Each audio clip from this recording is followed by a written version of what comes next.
بسم اللہ الرحمن الرحیم۔ السلام علیکم ورحمۃ اللہ وبرکاتہ۔ مسنون دعاؤں کی برکات آج آپ کو بیماری سے شفا کے لیے حضرت ایوب علیہ الصلوۃ والسلام کی دعا، جسے اللہ تعالیٰ نے قرآن کریم میں ذکر کیا ہے، وہ آپ کو بتلانی ہے۔ پہلے یہ بات یاد رکھیں کہ صحت بہت بڑی نعمت ہے۔ اللہ رب العالمین سے ہمیشہ عافیت کا سوال کرنا چاہیے۔ نبی کریم صلی اللہ علیہ وسلم روزانہ اللہ رب العالمین سے عافیت کا سوال کرتے، وہ دعائیں بھی آپ سے ذکر کریں گے انشاءاللہ۔ لیکن اللہ نہ کرے کوئی بیماری آ گئی ہے، کوئی مصیبت اور تکلیف آ گئی ہے آپ پر، یا آپ کا کوئی عزیز پیارا بیمار ہو گیا ہے، تو اس بیماری میں بھی اللہ رب العالمین سے شفا کی امید رکھیں اور اللہ تعالیٰ سے ہی دعائیں کرتے رہیں۔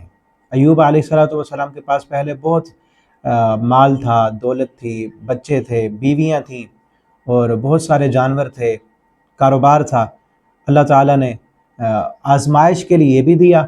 اس وقت بھی ایوب علیہ السلام اللہ کے فرما بردار تھے، اور پھر اللہ تعالیٰ نے آزمانے کے لیے وہ ساری چیزیں لے لی، مال بھی ختم ہو گیا، اولاد بھی فوت ہو گئی، بیویاں بھی ایک ایک کر کے چلی گئیں، ایک بیوی باقی بچی، جسے اللہ تعالیٰ قرآن میں ذکر کرتے ہوئے فرماتے ہیں انا وجدناہ صابرا، ہم نے اس بیوی کو صبر کرنے والا پایا۔ وہ بہت بڑی صابرہ تھی، اس کا بھی بہت بڑا مقام ہے کہ جس نے تنگی میں بھی اپنے شوہر کا، اللہ کے پیغمبر کا ساتھ دیا۔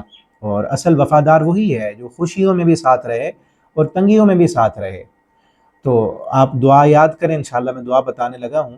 اور ساتھ یہ بھی ہے کہ آپ اگر صحت مند ہیں تو اس صحت کو بھی اللہ رب العالمین کی طرف سے نعمت سمجھتے ہوئے اس کا شکر ادا کریں۔ صحت کو اللہ رب العالمین کی فرما برداری میں استعمال کریں، اور اس صحت مندی کی حالت میں جو بیمار ہیں، آپ کے عزیز قریبی رشتہ دار یا مسلمان کئی بیمار ہیں، ان کو اپنی دعاؤں میں ضرور یاد رکھیں۔ ہماری ایک خالہ ہیں کینیڈا سے، وہ اکثر بات کرتی رہتی ہیں۔ ابھی پچھلے دنوں عید والے دن انہوں نے بات کی، تو ان کے شوہر کئی دنوں سے بیمار ہیں، اللہ تعالیٰ ان کو شفا عطا فرمائے۔ اور بچوں سے جو جامعہ میں پڑھتے ہیں ان سے تو دعا کراتے رہتے ہیں، پہلے وہ ہاسپٹل میں تھے، اب پہلے سے کافی بہتر ہیں۔ تو انہوں نے دعا کا کہا ہے، آپ جتنے بھی ساتھیوں تک بات جائے، آپ پڑھنے سننے والے، آپ بھی ان کے لیے دعا کریں، اور کوئی بھی آپ کا عزیز قریبی رشتہ دار بیمار ہے اس کو یہ دعا بھی بتلائیں۔ آپ یہ دعا ان کے لیے ایک عظیم تحفہ ہے، ان کو یہ دعا بھی بتلائیں اور ان کے لیے اللہ تعالیٰ سے دعا بھی کریں۔ وہ دعا کیا ہے؟ ایوب علیہ السلام کافی عرصہ بیمار رہے اور پھر اللہ تعالیٰ سے دعا کی۔ اللہ تعالیٰ نے وہ دعا قرآن میں ذکر کی ہے، وَأَيُّوبَ إِذْ نَادَىٰ رَبَّهُ أَنِّي مَسَّنِيَ الضُّرُّ وَأَنْتَ أَرْحَمُ الرَّاحِمِينَ۔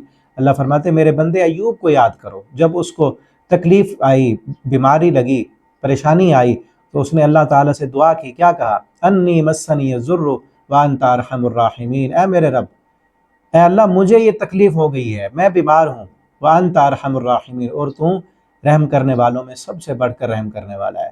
اس دعا میں انداز بھی دیکھیں کہ اللہ کے ساتھ کس قدر تعلق ہے، اللہ کی رحمانی اور اللہ رب العالمین کے ارحم الراحمین ہونے کا اقرار کیا ہے، اور اپنی حالت وہ بیان کی ہے کہ میری یہ حالت ہو چکی ہے۔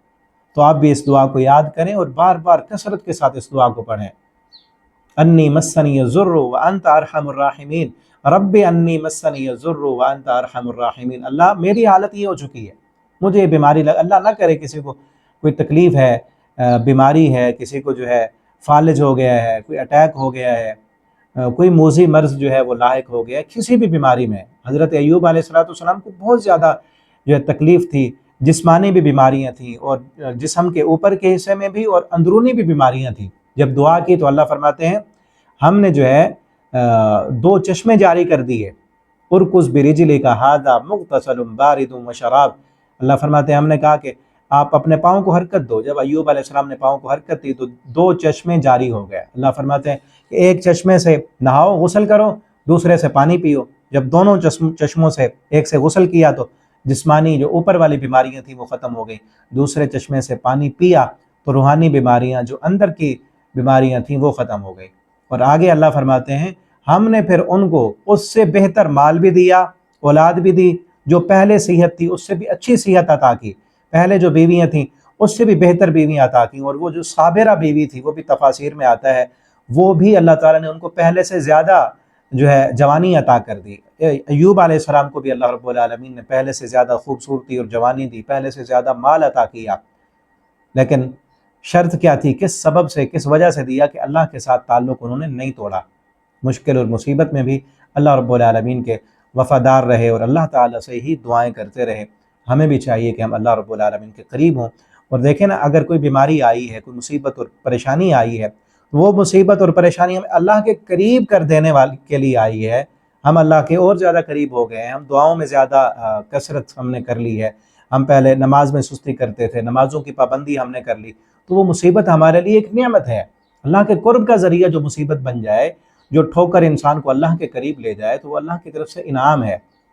اللہ رب العالمین سے دعا ہے جتنے بھی ہمارے احباب بھائی مسلمان بہن بھائی بیمار ہیں، اللہ رب العالمین ان سب کو شفا دیں اور اس دعا کو ان تک پہنچائیں۔